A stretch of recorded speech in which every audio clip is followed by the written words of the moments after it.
They had identified the weak points in the enemy formation. The Vrex thought they were the hunters here. They were wrong. At exactly midnight by Earth Standard Time, the first explosion lit up the colony. It took out a Vrex communications relay and 20 soldiers who had been using it as a base. Before the smoke cleared, there was another explosion, then another, then a dozen more, rippling through the colony in a carefully choreographed wave of destruction. The Vrex responded with fury and confusion. They rushed toward the explosions, abandoning their organized sweep patterns. Driven by rage and the desire to destroy whatever was attacking them, that was when the humans really went to work.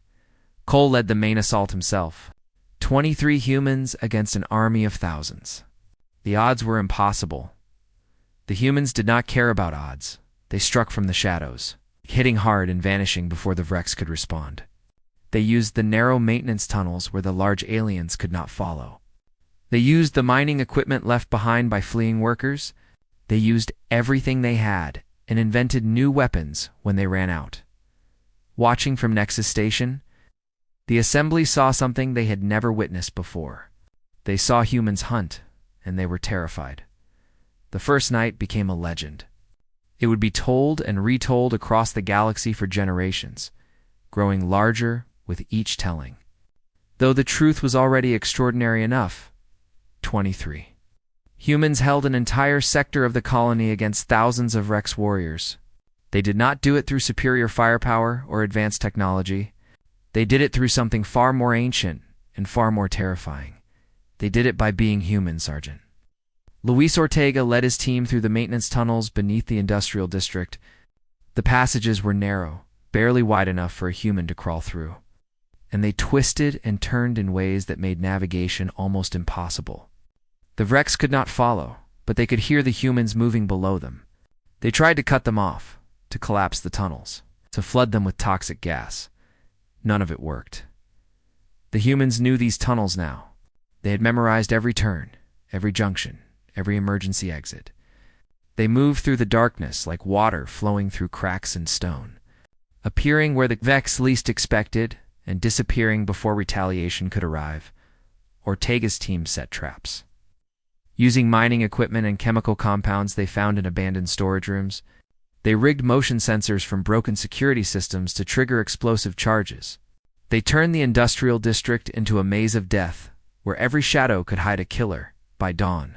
They had killed 47 Vrex soldiers without losing a single team member. On the other side of the colony, Corporal Megan Price was fighting a different kind of battle. The shelter where she had brought the surviving children was under siege. A Vrex hunting pack had tracked them there, drawn by heat signatures or some other sense that humans did not possess. There were 12 of the creatures outside. They were systematically tearing through the barricades. Megan had 6 people with her, including 2 scientists who had never held a weapon before today. She had limited ammunition, no heavy weapons, 43 civilians depending on her to keep them alive. She did not consider retreat. She did not consider surrender. She simply did the math and started planning. Dr. Carter, I need you to take the children to the lower level. There is an emergency exit that leads to the mining tunnels. If we do not stop them here, you run. You do not look back. You do not wait. You just run until you reach the main shelter. Helen Carter nodded, her face pale but determined. What about you? I will buy you time. How much time? Megan checked her ammunition. As much as it takes. The first Vrex broke through the barricade 20 minutes later. It was massive, nearly 8 feet tall, with claws that could tear through metal and teeth designed to crush bone. It looked at Megan and made a sound that might have been laughter. Megan put 3 rounds through its primary nerve cluster before it finished the sound. The second Vrex learned from the first. It came through low and fast, using its armored body as a shield. Megan adjusted, aiming for the joints where the armor was weakest. 2 shots to the left knee, 1 to the right elbow. The creature stumbled, and one of the scientists, a young man named Peter Brooks, who had been studying alien plant life until 20 hours ago, swung a metal pipe into its skull with all the strength terror could provide. The Vrex fell. It did not get up. Megan looked at Peter with new respect. Good hit. I played baseball in college, he said, his voice shaking but his hands steady. Then get ready for more practice. The siege lasted 6 hours. When it was over, Megan had exactly 3 rounds left, a broken rib, a cut on her forehead that would leave a permanent scar. All 12 wrecks were dead. All 43 civilians were alive. Commander Cole received the report with a single nod. He was in the old communications hub, coordinating the defense from a room that had been hit by weapons fire twice and was held together mostly by determination. Quinn, what is our status? Lieutenant Patricia Quinn pulled up the tactical display. Her red hair was matted with dust and something darker, and there was a bandage wrapped around her left arm, but her voice was steady. We have recovered all surviving humans. 9 adults, 3 children. They are in the main tunnel shelter with the other survivors. The wrecks have not found the tunnel entrance yet. Casualties? 2 wounded, both stable. No deaths. Enemy forces? We have confirmed kills on approximately 200 wreck soldiers. Based on their initial deployment, that leaves about 1,800 on the moon, plus the fleet in orbit. Cole studied the display. The wrecks were adapting, pulling back from the areas where the human traps were thickest, trying to reorganize their forces. They were learning, but they were also scared. He could see it in their movement patterns, in the way they clustered together instead of spreading out, in the hesitation before they entered buildings that might contain human ambushes. These were creatures who had spent 1,000 years as the ultimate predators of the galaxy. They had forgotten what it felt like to be hunted. The humans were reminding them, far away on Nexus Station. The Galactic Assembly watched the impossible unfold. High Counselor Dexeron had not moved from his seat in over 30 hours. His scales had shifted to a mottled gray-green color that indicated deep disturbance. He watched the feeds from Colony Thesis 7 with an expression that mixed horror with something else, something that might have been wonder. This is not possible, said Delegate Ven of the Kelthon, a smaller reptilian species known for their tactical brilliance. 23 beings against thousands. The mathematics do not allow for this. Mathematics do not account for what we are seeing, Dexeron replied softly. They watched as a human soldier. A woman with red hair held a choke point against 8 Vrex warriors. Using nothing but a plasma cutter and a fire axe she had found in an emergency station, they watched as human engineers turned mining equipment into weapons that could pierce Vrex armor. They watched as human medics treated wounded aliens from 6 different species, while under fire, refusing to leave anyone behind. They do not stop, Ven observed.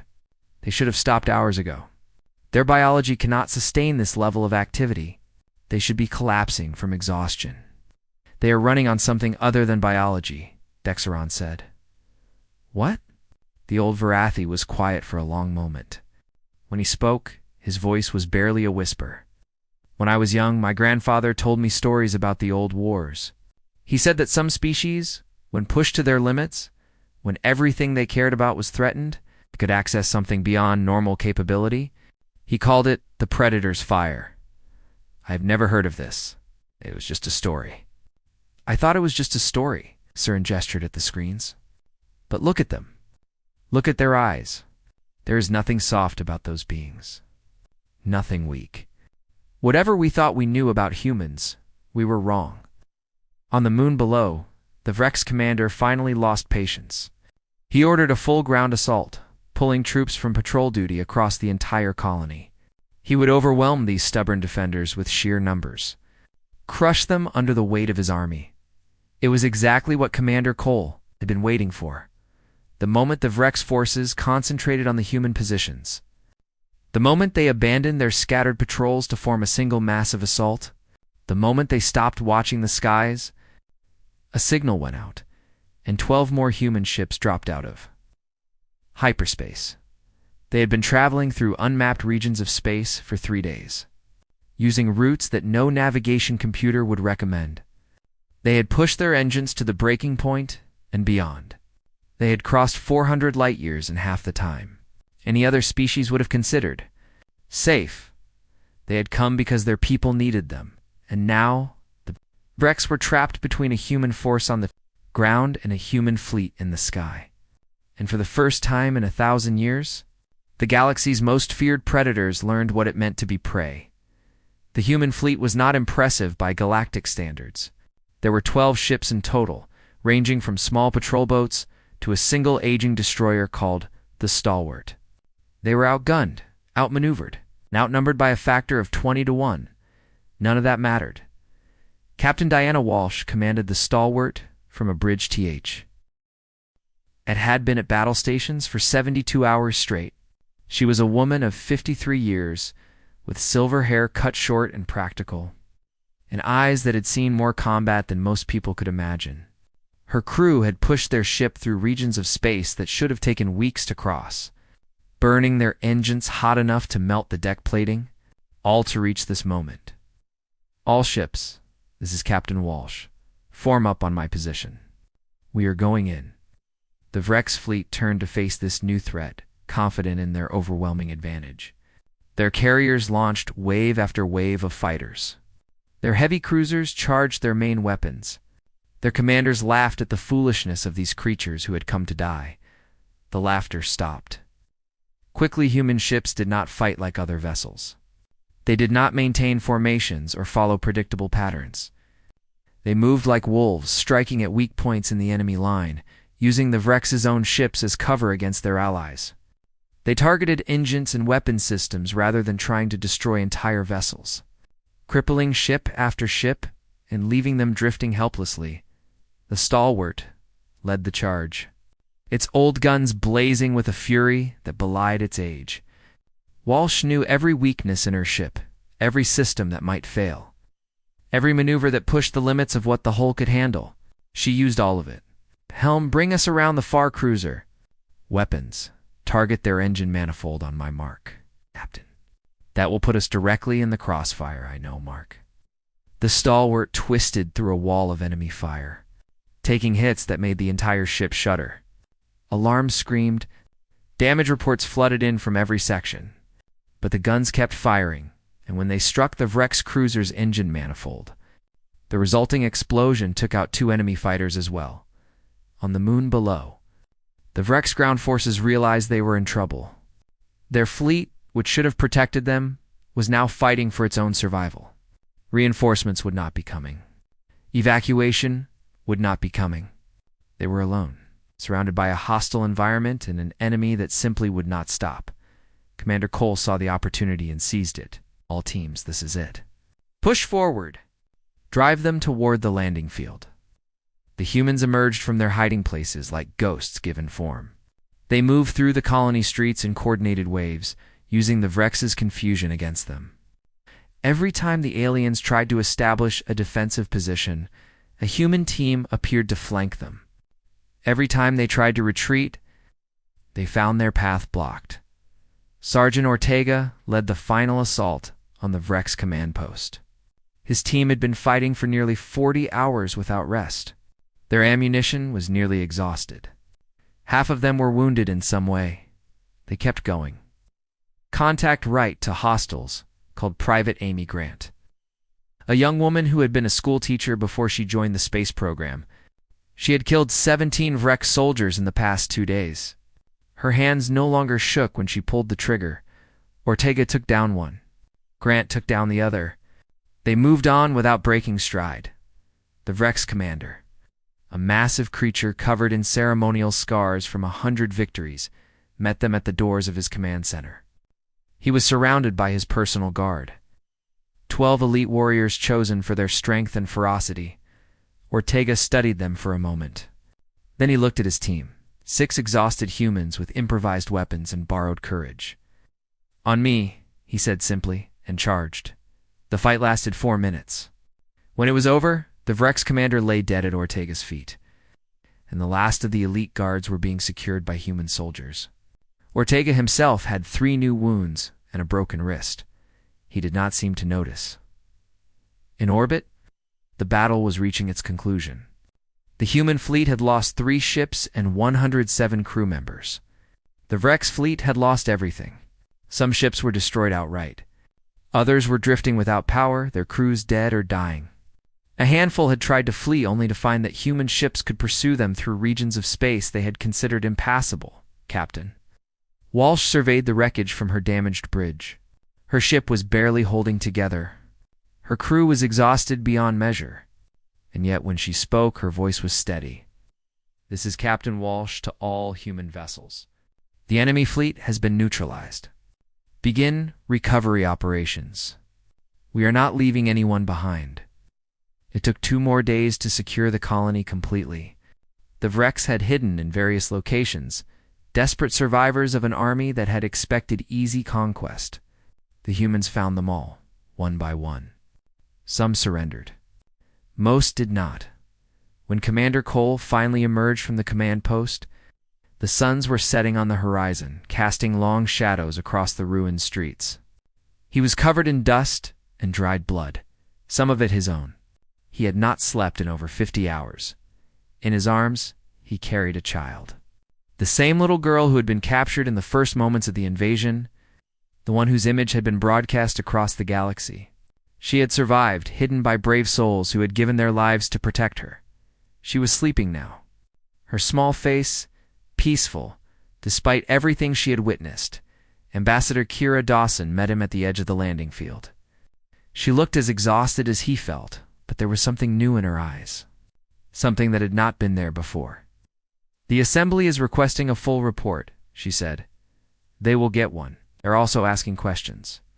A lot of questions. About humans. About what we are. About what we are capable of." Cole looked down at the child in his arms. "What are you going to tell them?" Kira smiled, though it did not quite reach her eyes. "The truth, that we are exactly what we have always been. We just had not shown them yet." The return to Nexus Station was quiet. The human ships, battered and scarred, docked at their assigned berths. The crews disembarked in silence, bone-tired but unbowed. The rescued civilians were transferred to medical facilities, where doctors of a dozen species worked to heal their wounds. "Hi, Counselor." The Xaran was waiting when Ambassador Dawson and Commander Cole entered the Great Hall. He was alone, having dismissed his aides and guards. He stood in the center of the chamber, looking suddenly very old. "I owe you an apology," he said simply. "We all do." Cole said nothing. Dawson tilted her head slightly. "We looked at you and saw prey," Dexeron continued. "We saw soft skin and blunt teeth and slow reflexes. We thought we understood what you were." He paused, searching for words. "We were fools. What do you think we are now?" Dawson asked. The old Varathi was quiet for a long moment. When he spoke, his voice was heavy with something that might have been respect, or might have been fear. "I think you are predators who choose not to hunt. I think the softness we saw was a choice, not a weakness. I think you show the galaxy your gentle face because you want to be gentle, not because you cannot be otherwise." He looked at Cole, meeting the human's steady gaze. "And I think we should all be very grateful that you have chosen to be our friends." The Galactic Assembly voted the following day. Humanity was granted full membership, not because they had proven themselves civilized, but because the galaxy had finally understood what walked among them. The humans returned to their modest quarters, and their careful diplomacy and their warm smiles. They went back to eating strange foods and learning new languages and building bridges one conversation at a time. But now, when they walked through the halls of Nexus Station, no one stared at them with amusement or contempt. Now, other species moved aside to let them pass. Now, when High Counselor Vexeron saw Ambassador Dawson in the corridor, he inclined his head in a gesture of respect. The galaxy had seen humanity's predator mode activate in real time. They had watched ordinary people do extraordinary things when their pack was threatened. They had learned that the friendly newcomers were not pretending to be something they were not. They were simply choosing to be kind, and somewhere in the stars, any species that might have considered threatening humanity looked at the wreckage of the Vrex Collective and quietly changed their plans. The humans never stopped smiling. But now, everyone knew what lay behind those smiles, waiting patiently in the shadows, ready to emerge if ever it was needed again. And the galaxy slept a little easier knowing that humanity was on their side. Lies in weaknesses. But when he saw that child, something changed. The other delegates in the chamber felt it before they understood what was happening. There was a shift in the air, sudden tension that made their instincts scream warnings their conscious minds could not interpret. Several of the more sensitive species actually moved away from the human section without knowing why. Cole stood up slowly. His movements were controlled, precise, economical. There was no wasted motion, no nervous energy. He looked at the screen for a long moment, then turned to face Ambassador Dawson. How many humans on that colony?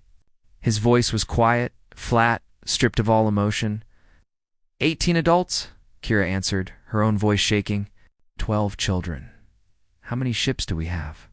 Just the Resolute. It is a diplomatic escort, Nathan. Barely armed.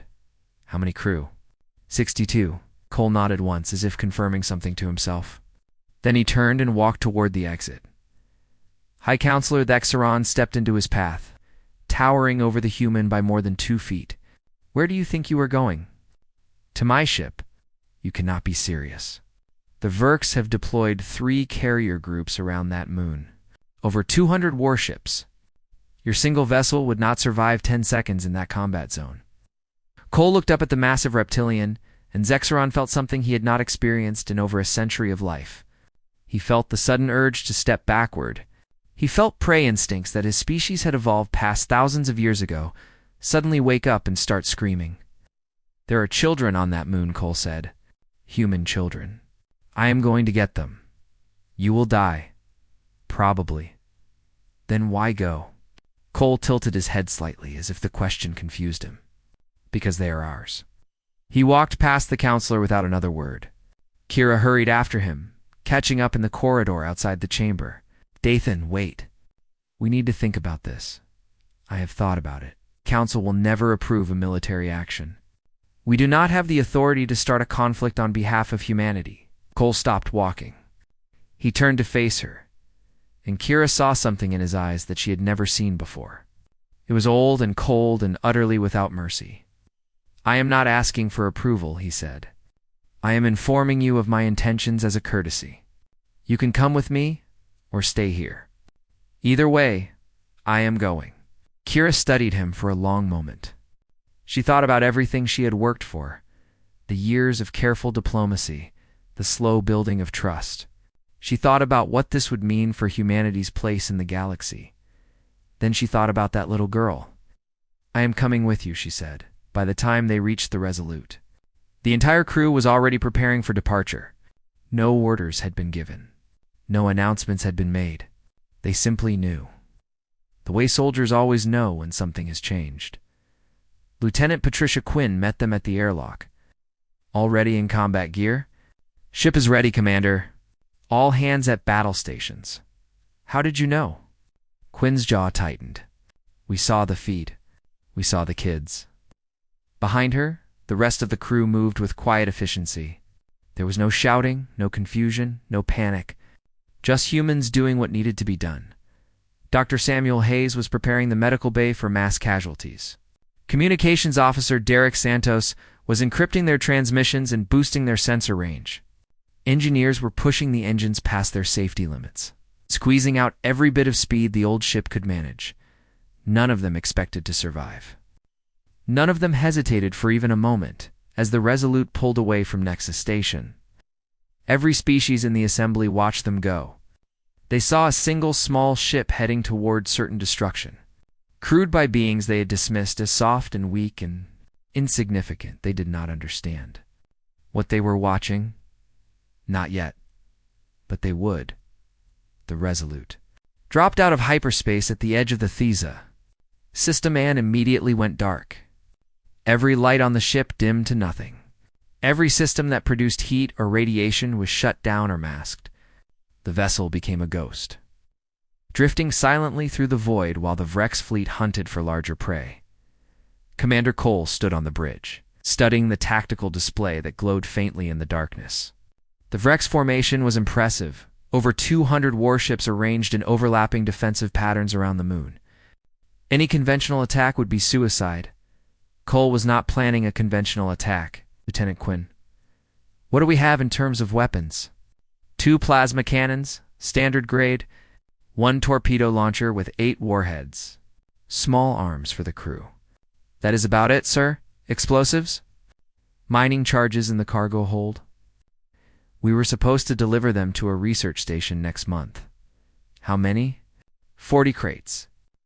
About 2 tons total. Cole nodded slowly. A plan was forming in his mind, something no military academy would ever teach. Something born from instincts that humanity had carried since the first humans hunted mammoths with sharpened sticks. Santos, can you access the colony's internal systems? Derek Santos looked up from his station, his young face tight with concentration. I can try. The Vrex are jamming most frequencies. But if I bounce the signal through some of the mining satellites, I might be able to get through. Do it.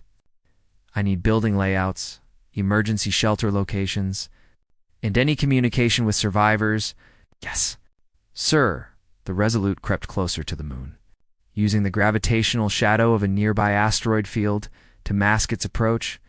The journey that should have taken minutes stretched into hours as they moved carefully, patiently, like a predator stalking its prey. On the screens, they could see the colony burning. The Vrex had established a perimeter around the main settlement. But they were not organized like a military force. They moved like hunters, spreading out to chase down survivors, driving them from hiding places, herding them toward collection points. They were enjoying themselves. That would be their mistake. I have contact with survivors, Santos announced, his voice barely above a whisper, even though there was no one outside to hear. There are about 8,000 beings sheltering in the deep mining tunnels. The Vrex have not found them yet, but it is only a matter of time. Any word on the human team? Santos's face fell. 6 confirmed dead. The rest are scattered through the colony. I have locations for 9 of them, including 4 children. Cole closed his eyes for a moment. When he opened them again, there was nothing in them but cold calculation. Quinn, I want 4 strike teams. 6 people each. We go in quiet, we find our people, and we get them to the tunnels. And then we make the Vrex regret coming here. The landing was textbook perfect. 4 small shuttles touched down in different sectors of the colony, hidden among the wreckage of destroyed buildings. The teams emerged in silence. Moving through the ruins like shadows, Sergeant Luis Ortega led the first team through the industrial district. He was a stocky man with a shaved head and scars on his hands from a lifetime of hard work. Before joining the diplomatic mission, he had served 15 years in Earth's Special Forces. He had seen combat on 3 continents and in 2 off-world conflicts. None of that had prepared him for what he found in the colony. The streets were littered with bodies. Varathi, Kelthon, Melodari, beings of a dozen species, all cut down without mercy. Some had died fighting. Most had died running. Ortega felt his jaw tighten, but he kept moving. There would be time for grief later. Right now, there was work to do. His team found the first human survivor in a collapsed apartment building. Her name was Dr. Helen Carter, a geologist who had been studying the moon's mineral formations.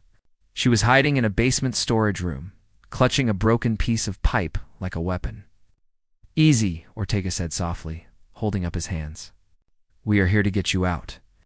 Helen stared at him with wild eyes. They killed everyone. The whole team. Simon, Martin, the Chens with their little boy. They just killed them. No. But you are alive, and we are going to keep you that way. Can you walk? She nodded shakily. Good.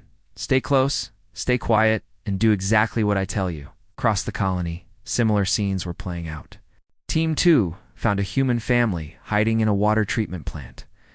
A father and 2 daughters who had watched their mother die protecting them. Team 3 recovered a young scientist who had survived by playing dead among the bodies of his colleagues. Team 4, led by Corporal Megan Price, found the children. There were 3 of them, huddled together in a ventilation shaft that the Vrex were too large to enter. The oldest was 11, a boy named Kevin, who had somehow kept the younger ones quiet for 18 hours while monsters hunted through the building above them. Hey there, Megan said softly, crouching at the entrance to the shaft. My name is Megan. I am here to take you somewhere safe. Kevin looked at her with eyes too old for his face. Are you a soldier? Something like that? Can you kill them? The monsters. Megan felt something hard and sharp settle in her chest. Yeah, kid. I can kill them. Getting the survivors to the mining tunnels was only the first part of the plan. The Vrex would eventually find the tunnels. They would eventually break through whatever defenses the survivors could mount. Unless something changed, everyone on that moon was going to die. Cole intended to change things, while the strike teams gathered survivors.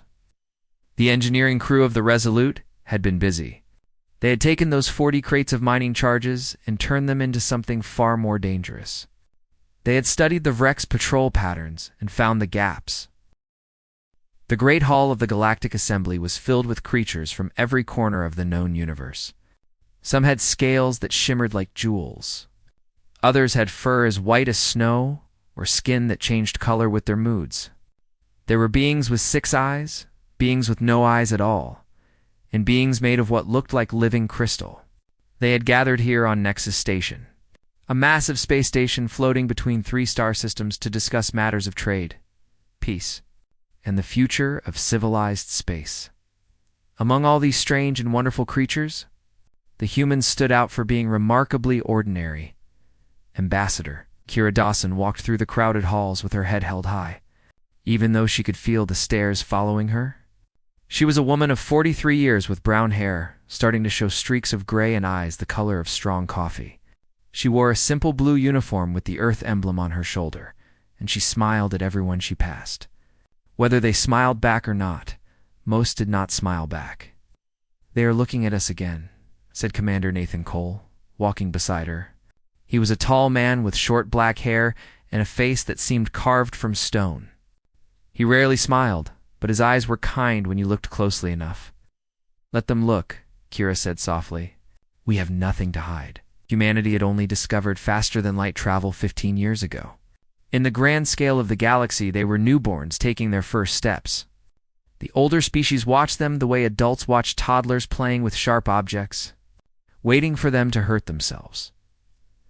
High Counselor Lexeron of the Varathi was the loudest voice against human membership in the assembly. He was a massive reptilian creature, standing nearly 8 feet tall, with scales that shifted between deep blue and purple depending on his mood.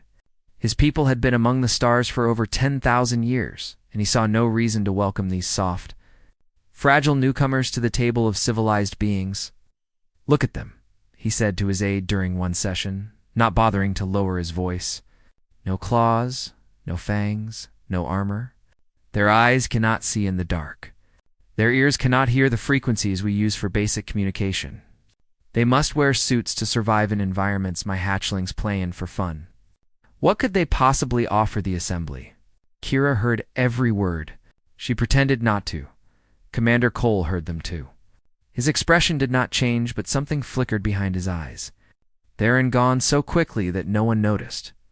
The humans had been granted observer status, which meant they could watch the assembly proceedings but could not vote or speak unless invited. They sat in a small section near the back of the Great Hall, surrounded by empty seats. No other species wanted to sit near them. It could be worse, Kira said, during one particularly long session about mining rights in the outer systems. At least they are not actively hostile. Give it time, Cole replied. He was joking. Probably the Nexus Station was home to representatives from over 200 species, along with thousands of workers, merchants, and travelers. There were markets selling goods from across the galaxy, restaurants serving food that humans could not even identify, and entertainment districts where beings of all kinds gathered to forget their troubles. Kira made it her mission to visit as many of these places as possible. She ate strange foods and asked questions about alien customs. She learned basic greetings in a dozen languages and used them whenever she could. She was building bridges, one small conversation at a time. Cole preferred to observe.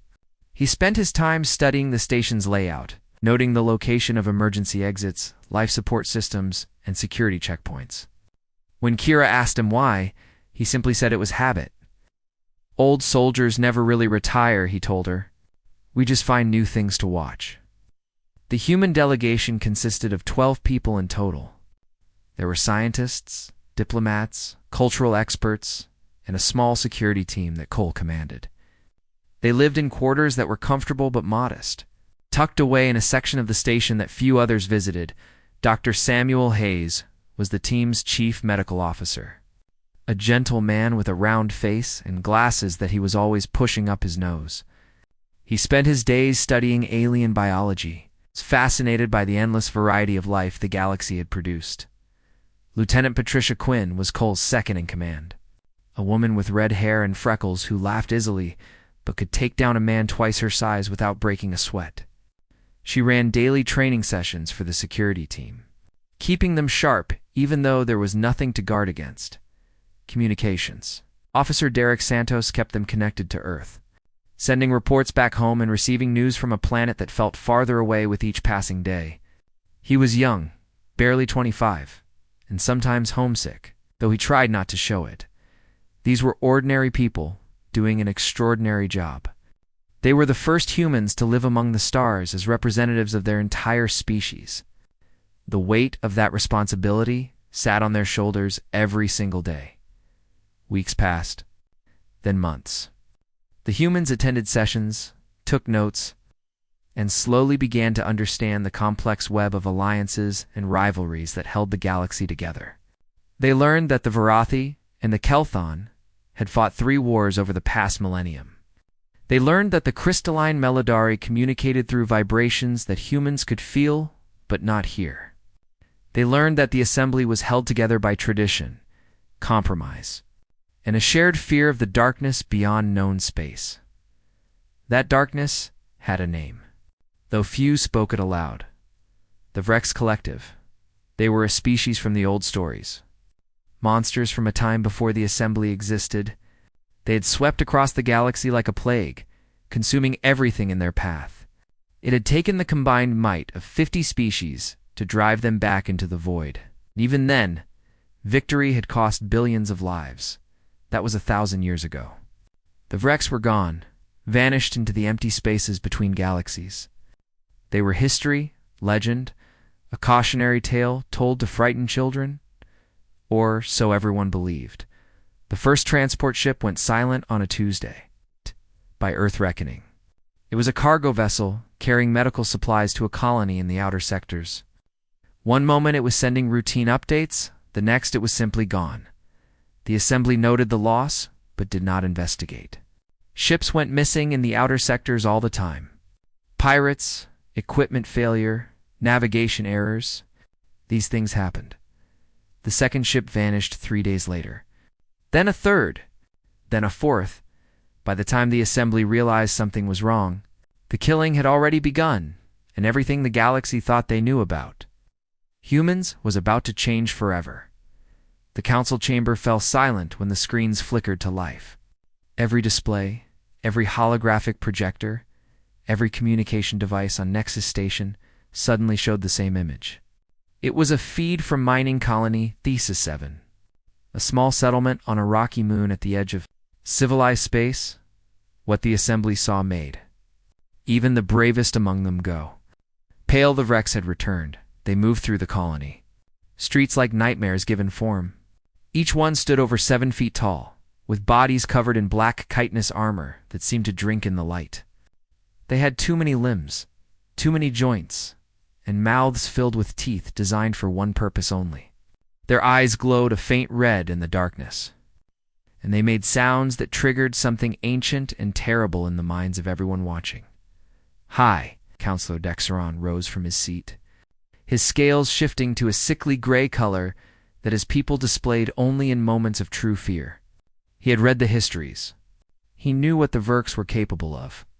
His own ancestors had lost 3 homeworlds to these creatures before the Great Alliance finally pushed them back. "This cannot be," he whispered. "They were destroyed. We destroyed them." But the evidence was playing out on every screen in the chamber. The Vrex were very much alive, and they were hunting. Colony Thesis 7 was home to 40,000 beings of various species.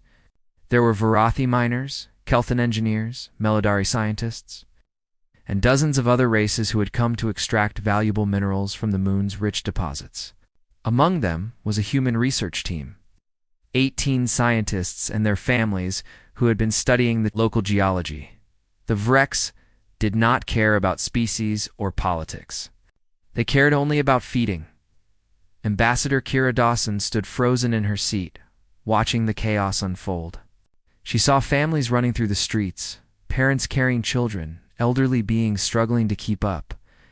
She saw Vrek soldiers cutting them down without hesitation, without mercy, without any sign that they recognized their victims as living beings deserving of compassion. Then the feed showed something that made her heart stop. A Vrek soldier had found a hiding place. A small storage room where several people had taken shelter. It reached inside and pulled out a child, a human girl no more than 6 years old. The girl was crying, screaming for her mother, kicking uselessly against the creature's armored grip. The Vrek studied her like a curiosity. Turning her small body this way and that, Kira felt something break inside her, something she had kept carefully controlled for her entire diplomatic career. She was not the only one. Commander Nathan Cole had been sitting quietly throughout the session, observing as he always did. He had watched the Vreks arrive with the same calm expression he wore for everything. He had noted their numbers, their weapons, their formation patterns. His mind had been working through tactical scenarios, calculating odds and